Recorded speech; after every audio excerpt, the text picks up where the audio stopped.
प्रकाश जी के पास जाऊंगा मैं। शांत प्रकाश जी, सीधा सवाल मेरा आपसे है। विपक्ष अक्सर आरोप लगाता है कि केंद्रीय जांच एजेंसियों का इस्तेमाल राजनीतिक विरोधियों के खिलाफ किया जाता है, तो आपका जवाब सीधा होना चाहिए। मुझे जवाब दीजिए, क्योंकि अगर यही कार्रवाई किसी बीजेपी नेता से जुड़े संस्थान पर होती तो क्या बीजेपी इसी तरह इसे निष्पक्ष जांच बताती? एक बात बताएं, ये जो जौहर ट्रस्ट और जौहर यूनिवर्सिटी का जो मामले 10 जगहों पर जो जांच हो रही है प्रवर्तन निदेशालय की, अगर ये जांच ना करें तो क्या करना चाहिए?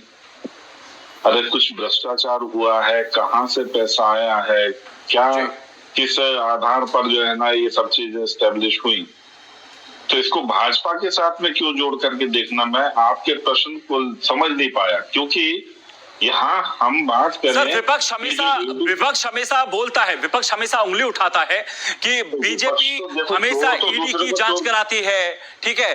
तो लेकिन सबसे बड़ा सवाल, क्योंकि सरकार आपकी है, भारतीय जनता पार्टी की सरकार है, सवाल अगर मैं आपसे नहीं पूछूंगा तो किससे पूछूंगा? एक बात है, तो मुझे ये बताएं, ईडी की जांच नहीं कराएं तो किसकी, कौन करेगा जांच? कोई और विभाग, या इन्होंने कोई विभाग बना रखा हो? अरे भैया, वहां पर भ्रष्टाचार हुआ है, गलत तरीके से पैसे का वहां पर लेन देन हुआ है, और वो जो मनी जो वहां पर जो लॉन्ड्रिंग हुई है, वो जो वहां के कॉन्ट्रैक्टर के साथ में कॉन्ट्रैक्ट का जो पैसा। मेरा सवाल यही था कि क्या कानून की जो कसौटी होती है वो सबके लिए एक जैसी है? नहीं तो बताएं, और किस जगह पे अलग है? हर जगह यही कसौटी है क्या? भाजपा के लिए या भाजपा में कोई अपराध करेगा उसके लिए कोई अलग कसौटी है? चलिए अनिल जी, भाजपा में कोई अपराध नहीं करता, सुन नहीं मेरी बात जी, भाजपा में कोई अपराध नहीं करता तो इसका मतलब ये थोड़ी है कि जो है ना वो भाजपा अपने यहाँ पर कोई किसी प्रकार की जांच नहीं कराती। अरे आप लोगों ने अनियमितताओं के सारे मुकाम हासिल किए, और आप ये देखिए कि किस तरीके से जौहर यूनिवर्सिटी और जौहर ट्रस्ट का आपस में जो है ना तालमेल है, और तमाम लोगों की जमीनों को एक्वायर कर लिया, तमाम गलत तरीके से सरकारी जमीनों को इन्होंने एक्वायर कर लिया, और वहां पर आपने यूनिवर्सिटी बना दी।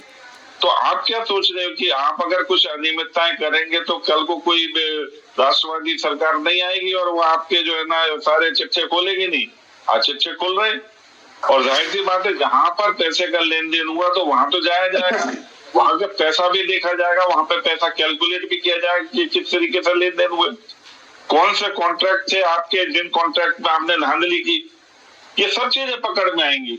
और इसलिए मैं ये मान करके चलता हूं कि इस वक्त जो सरकार ने निर्णय लिया है, उत्तर प्रदेश इन्फोर्समेंट डायरेक्टरेट ने जो एक्शन लिया है, वो बहुत कुछ उजागर करेगा। ये जो जौहर यूनिवर्सिटी और जौहर ट्रस्ट के बीच में जो मनी लॉन्ड्रिंग हुई है वो स्पष्ट होगी, और मैं समझता हूँ कि आजम खान और उनके साथ में और तमाम लोग वो इस आगे आने वाले दिनों में देखिए, मुझे प्रोग्राम को यही विराम करना होगा। आप प्लीज शांत हो जाइए। आप सभी लोगों से मेरी विनती है, प्लीज शांत हो जाइए, प्रोग्राम को जारी रहने दीजिए। देखिए, लगातार ईडी की रेड के बाद अगला बड़ा कदम क्या होगा ये आने वाले समय में पता चल जाएगा। पाकिस्तान तक आलोक जी, अरे आलोक जी, ये भाषा का स्तर होता है क्या? ये बोलने का तरीका होता है क्या? आप अपनी बात करिए। ये बदतमीजी यहाँ पर यहाँ हमारे बच्चे भूखे नहीं मर रहे, आएंगे तो हमारे बच्चे भूखे नहीं मरेंगे, मगर गुमराह मत करो उत्तर प्रदेश को, देश को बर्बाद कर दिया। आज 15 रुपए चीनी में बढ़ा दिया, कैसे बढ़ा दिया? 10 किलो खाद चुरा लिया आपने, स्मार्ट मीटर के नाम से लिया, चलिए शांत, अच्छा शांत हो जाइए, कोई नहीं, शांत हो जाइए। अरे दारा सिंह जी, आजम खान के यहाँ ईडी का छापा पड़ रहा है और आपको दिक्कत हो रही है, आपको मिर्ची लग रही है। हमारी जवान नहीं, अरे भाई शांत हो जाइए थोड़ा। हमारी हत्या करा दो, मगर वहां से भी आपकी बौखलाहट को सर मैं समझ रहा हूँ, थोड़ा शांत हो जाइए। कोई नहीं, थोड़ा समझ रहा हूँ।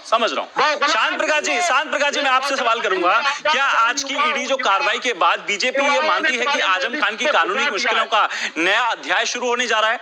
क्या आने वाले दिनों में पूछताछ, दस्तावेजों की जांच या आगे की कार्रवाई हो सकती है? आपको क्या लगता है?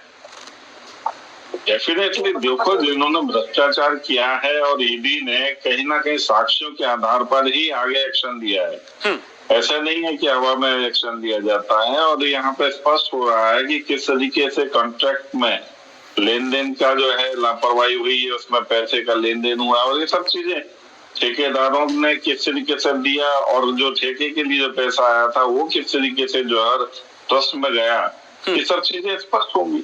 और ईडी ने देखिए ये ऑर्गेनाइजेशन ऐसे ये जो छुटभैया जो है समाजवादी पार्टी के जो नेता इस प्रकार के नहीं है। ये जो है ना ईडी प्रवर्तन निदेशालय जो है ये हर चीज को ध्यान में रख करके तब एक्शन लिया है। और ये एक्शन इसलिए लिया है कि उनके पास में ठोस ऐसे सुराग हैं जिसके कारण से ये वो 10 जगहों पर वो जांच कर रहे हैं और जांच में सब चीजें पकड़ में आएंगी। और ये जिस तरीके से बेचैन हो रहे हैं यादव जी जो हैं, दारा सिंह यादव जी, वो स्पष्ट है कि इनको मालूम है कि हमारा जो हम आकंठ जो है ना भ्रष्टाचार में डूबे हुए हैं। और आज जो राष्ट्रवादी सरकार उत्तर प्रदेश में काम कर रही है ये किसी भी प्रकार के जो अराष्ट्रवादी कृत्य को जो है वो पुष्ट नहीं होने देगी। ये पकड़े जाएंगे, सजा होंगी और भी लोग इसमें देखना इन्वॉल्व पाए जाएंगे। चलिए आगे भी हम और मेहमानों का रुख करते हैं। तो